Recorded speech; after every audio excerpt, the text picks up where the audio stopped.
E aí, pessoal, então hoje nós vamos aprender um pouco mais sobre casos específicos da primeira lei de Mendel, né? Bom, então nas últimas aulas a gente viu, né, a gente aprendeu alguns conceitos aí de genética, né?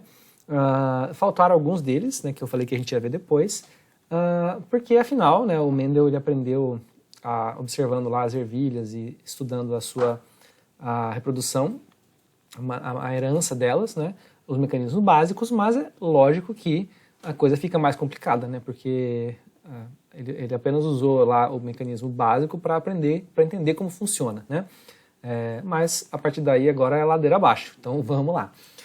Bem, então só relembrando um pouquinho, né, a gente viu o conceito de dominância e recessividade, ou seja, o gene dominante ele expressa a sua característica sempre que ele está presente, enquanto que o recessivo ele só expressa quando ele tem duas doses do mesmo alelo, né? Mas será que não tem casos em que o negócio fica no meio, né? É isso que a gente vai ver hoje, tá?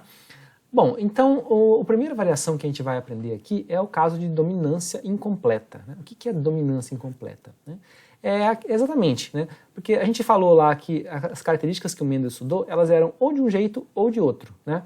Mas ele não verificou características intermediárias, né? Então, é claro que na natureza, né, existem características intermediárias. Então, aqui nesse caso, né, em algumas espécies de plantas, né, você pode ter flores vermelhas, flores brancas, e você pode ter flores intermediárias, rosa, né? Então, o que é isso, né? Nesse caso, a gente diz que é um exemplo de dominância incompleta, ou seja, você tem a interação entre duas características, né, de modo em que a característica intermediária, né, o heterozigoto, ele vai ter ali no meio do caminho, né? Ele não vai ter nem pigmento vermelho bastante, nem pigmento branco, ele vai ter ali uma cor no meio do caminho, tá? Então, nesse caso, a gente pode usar, inclusive, ele coloca aqui letras diferentes, né? B e V, né? E o intermediário ali seria BV, né? Que é rosa, né? Então, simplesmente, do ponto de vista bioquímico, né? Aqui não produz o pigmento, aqui produz bastante pigmento, e aqui produz, ele tem uma cópia que produz, né? Na via metabólica, que produz bastante pigmento, e outra cópia que não produz. Então, no final das contas, ele tem a característica intermediária. Ele não manifesta 100% o vermelho total, ele manifesta, digamos, uma cor ali mais enfraquecida, né? Então, esse é um tipo de herança que pode ter também. E daí, naquele esquema lá do Mendel, né, cruzando aí dois indivíduos na geração parental que são puros, os homozigotos, você teria a geração F1 heterozigota, toda 100% rosa, F2, né, que é a segunda geração filial. Você vai ter os casos, né, restaurados aqui de homozigotos, né, você vai ter indivíduos com flores vermelhas e brancas, né, e você vai ter indivíduos como o da geração anterior, que são rosa, né? Por quê? Na verdade, é uma variação daquele 3:1, né? Porque como a gente viu lá no caso, né, em que a gente faz aqui o quadrado, né? Vamos colocar aqui BV, BV, que seria Bzão, Bzão, Bzão, e aqui BV. Como a gente viu lá, no caso da característica com dominância completa, né, esses aqui são todos iguais, né? Ou esses aqui, depende de qual é o dominante, né? Mas aqui não, aqui os heterozigotos, eles são diferentes, né, dos demais. Então você tem esse tipo e esse tipo aqui, que é o com dominância incompleta, né? Que os dois manifestam, né, ali cada um contribui ali um pouco ali, né, com a sua característica, tá? Então, 1:2:1. Semelhante a isso, tá? Tem o caso de codominância, tá? Codominância é que domina junto, tá? Então, é uma diferença sutil, né? Aqui, né, o alelo, né, que determina a característica, ele determina a produção de um pigmento, né? Então, aqui ele determina, aqui ele não determina, e aqui ele determina um pouco, tá? No caso de codominância, tá? Acontece algo semelhante, mas em que você pode ter duas características diferentes expressas no indivíduo heterozigoto. Tá? A gente vai estudar esse exemplo aqui dos grupos sanguíneos com mais detalhes numa aula específica, tá? Mas só para citar. Né? Grupo sanguíneo a gente tem tipo A, tipo B, tipo O. Né? É determinado geneticamente. Só que existe também o tipo AB. E o que é o tipo AB? O tipo AB é o A e o B juntos. Né? Então, geneticamente, a gente vê assim. Né? O fenótipo A, né? Ele tem o alelo A, né? Que aqui no caso é IA. Por que I? Porque tem a imunoglobulina. Tá?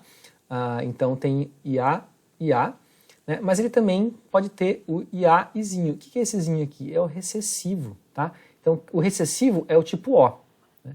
O tipo O que é recessivo. Então esse aqui é igual lá da genética de Mendel clássica. Né? Só que o dominante tem de vários tipos. Tem o dominante A e o dominante B. Né? E se a pessoa tiver os dois dominantes, o dominante A e B, ela vai ser AB. Tá? Então é um caso um pouco mais complexo. Na verdade, né? Entendendo o básico lá, a gente consegue pegar isso aqui com tranquilidade. Inclusive a gente vai fazer isso na próxima aula. Mas por hoje, tá?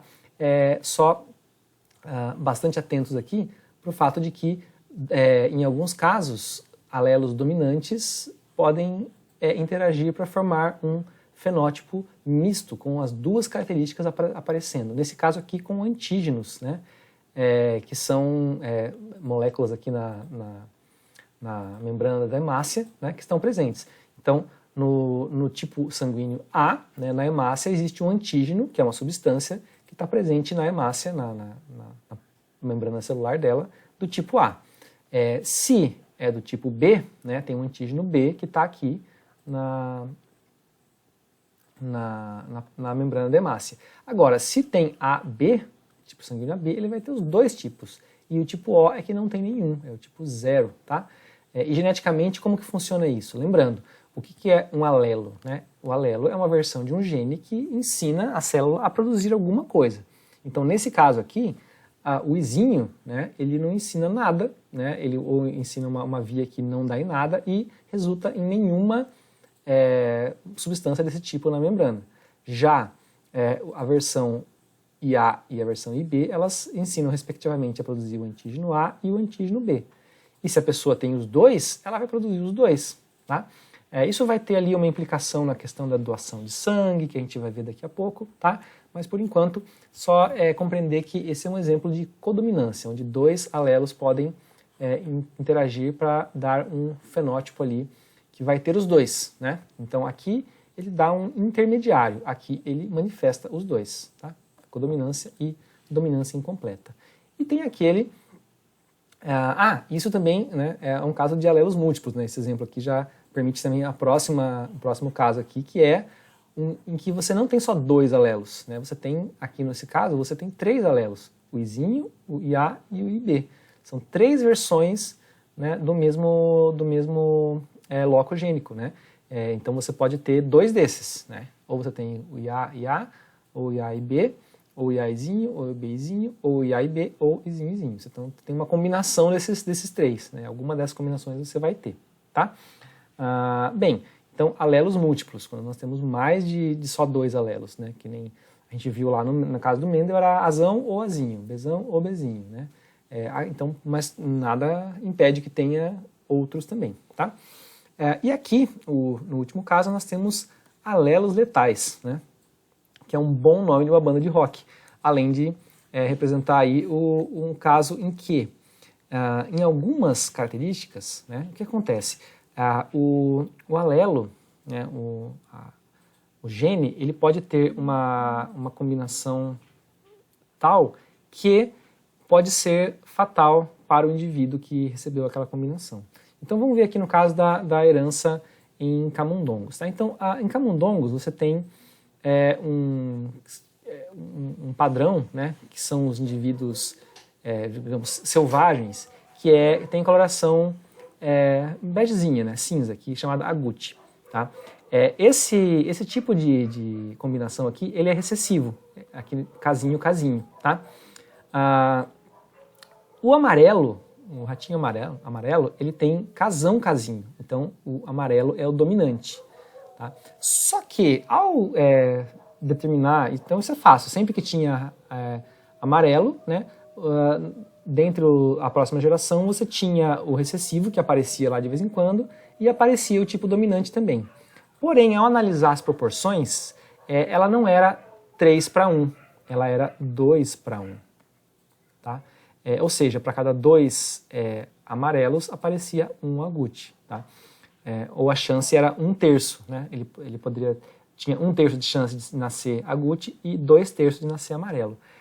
Mas pelo padrão de Mendel básico, deveria ser 1/4, né? E deveria ser 3:1. Então, o que estava acontecendo aqui? Então, estudando, analisando a genética dessa característica, o pessoal percebeu, os cientistas, né, nesse caso, eles perceberam que a combinação dupla do alelo dominante, ela era de alguma forma letal, por isso alelos letais, para o embrião. Então, o embrião ele não chegava nem a se desenvolver a partir de um certo ponto. Né? Alguma coisa que, além de determinar a cor da pelagem do ratinho, né? Que aqui no caso agute ou amarelo, tá? Ela provavelmente interfere, né, em alguma via metabólica fundamental que faz com que a combinação homozigota dominante não nasça, né, porque o embrião é abortado logo no início do seu desenvolvimento. Tá? Então isso aqui é chamado alelo letal. Então é detectado, né, nesse caso aqui, foi porque uma anomalia na proporção, né, ao invés de 3:1, né, ele estava dando 2:1, o que levou aí a se entender o que estava acontecendo como uma combinação letal. Tá?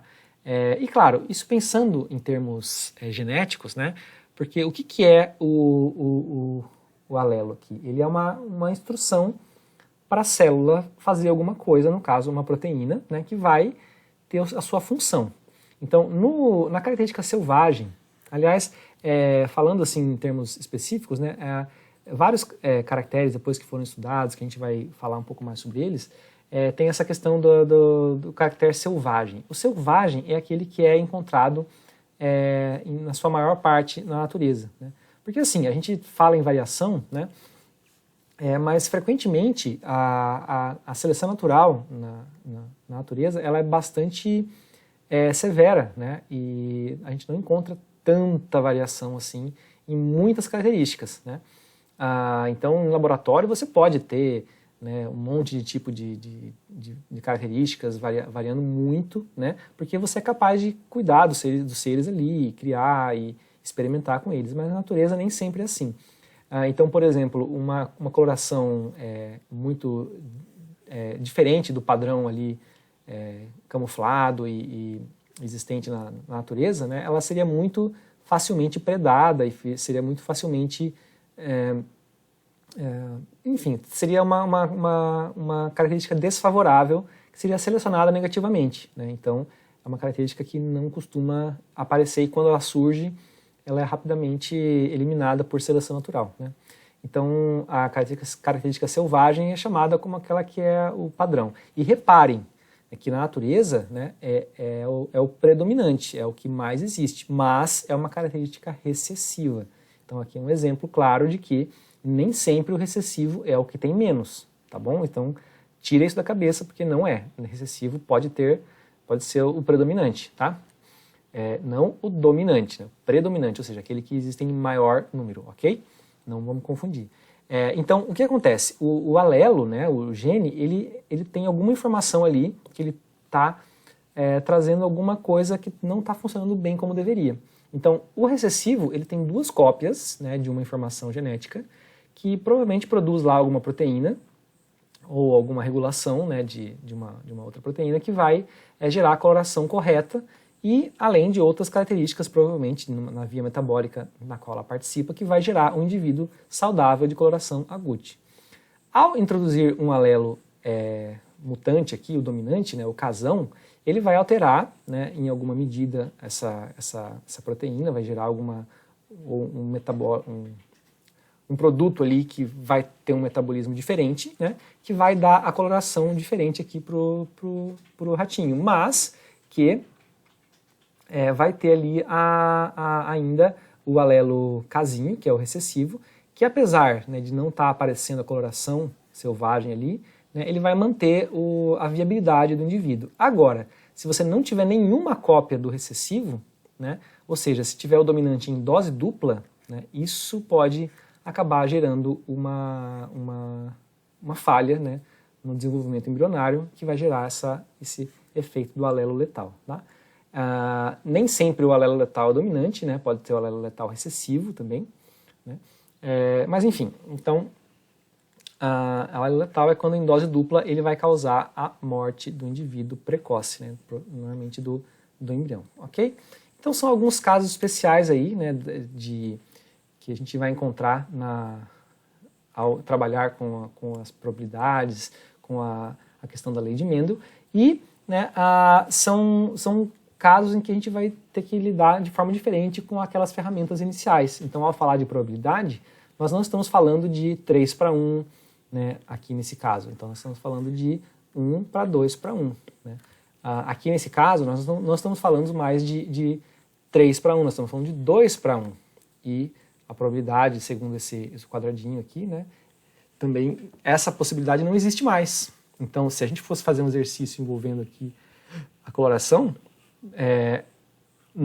essa possibilidade não existe, né, porque o indivíduo não vai se formar. Né? Então, são 3 possibilidades, né, de indivíduos nascerem. Tá? E aqui, né, nós temos a existência de uma codominância, ou seja, de possibilidade de alelos dominantes interagirem, né, para formar ali uma característica nos quais os dois se manifestam no fenótipo. Tá? E, sempre lembrando, podem existir mais versões diferentes, né, do mesmo gene, ou seja, alelos múltiplos. Ok? Então por hoje é isso, uma aula mais curta, porque nós vamos seguir aí junto uma pequena lista de exercícios para vocês trabalharem essa semana. Tá? Então é importante que vocês façam, porque essa lista ela vai permitir que vocês aperfeiçoem, para que vocês afiem, para que vocês entendam e aprendam como se faz um exercício, busquem as soluções, porque a genética ela trabalha com lógica, né, com raciocínio lógico matemático também, em cima da biologia. Tá? Então é uma coisa que muitas vezes as pessoas estranham, né, na biologia, porque na maior parte dos assuntos a gente não trabalha esse aspecto, né? Na pesquisa não, né? Se você for trabalhar com pesquisa biológica, sempre vai ter estatística, sempre vai ter que trabalhar com matemática, mas no ensino médio em geral, né, quando a gente fala lá de fisiologia, quando a gente fala de anatomia dos seres vivos, quando a gente fala da classificação, quando a gente fala de ecologia, a gente não fala muito de número, né? Agora aqui não, aqui tem probabilidade, tem cálculo, tem que botar ali, fazer um problema bem complicado do ponto de vista da matemática. Então é importante que vocês façam, porque muita gente se perde nessa variação aqui. Né? É um assunto que é diferente, né? Mas que não é muito difícil. Né? Ele só requer prática. Porque se você não tentar fazer um exercício, né, digamos que você vai lá, chegou no Enem, tem um exercício de genética, chegou no vestibular, tem um exercício de genética, e você nunca fez ou só viu o professor fazer, quando você for fazer, você vai se dar mal porque você não praticou, né? É a mesma coisa que eu uso o exemplo de treinar chute no gol, né? Você pode ficar sentado no sofá assistindo um jogador profissional bater pênalti lá e acertar todas, né? No ângulo, no canto e tudo mais, e falar, pô, é fácil, né? Daí na hora da prova lá, fala, então vem aqui e chuta no gol. Só que você só ficou assistindo, você vai lá, vai pegar a bola, há uma grande chance de você chutar fora se você não praticou aquilo, tá? Então aqui é a mesma coisa, né? Olhando aqui, a gente resolveu o exercício como a gente resolveu no vídeo anterior, né? Você pode falar assim, não, isso aqui é fácil, né? É tranquilo fazer. Só que se um dia você precisar fazer e for fazer a primeira vez numa situação de prova, de vestibular, ali, um teste que pode te classificar para alguma coisa, né? Daí o bicho pode pegar. Então aproveite para praticar agora, né? E na próxima aula nós vamos ter vídeos aí corrigindo aquela lista, tá? E daí você vai poder comparar o que você fez com o que, né, com a resolução comentada. Mas não adianta só assistir a correção comentada, né? Porque o que vale é você tentar fazer, tá bom? Então força lá e até a próxima.